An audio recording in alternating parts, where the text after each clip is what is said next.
Hello, in this tutorial, I'll show you how to request payments in FreshBooks. The first thing I'd like you to do is to launch your FreshBooks account, which of course I have done right here. Now the next thing is, how can you create an account on FreshBooks? Pretty simple. Launch in a browser of your choice and locate the search bar. In the search bar, type freshbooks.com, and that's going to walk you right into the official website for FreshBooks. Once you get into the website, just follow through with the on-screen instructions to create your account. And of course, after signing in successfully, it's going to take you right into this fantastic homepage where you can now explore a couple of features to have an exciting time in FreshBooks. So now that we're here, let's quickly hop into today's task, and that is how to request payments in FreshBooks.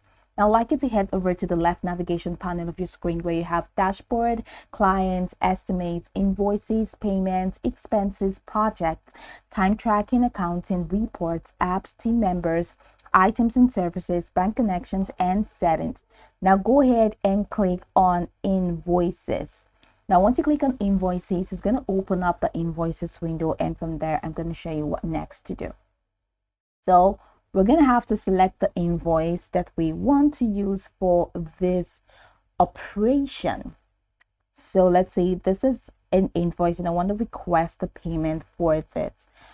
Hover over the invoice and you have these icons that are displayed. You have the edit, you have duplicate, you have other payments, and of course you have more icons, or you have more options. So go ahead and click on the edit feature, and once you click on edit, it's going to take you right into another window where we can now request payment from there. So go all the way down till you find amount due. So over here you have this amount due feature, and now it says under it, request a deposit. Now under amount due, click on request a deposit. Now you can request as a percentage or you can request as a flat amount. So let's say flat amount, and the flat amount is, let's say, 500. Now go ahead and click on add deposit. So once you do that, you have this hyperlink that says deposit requested.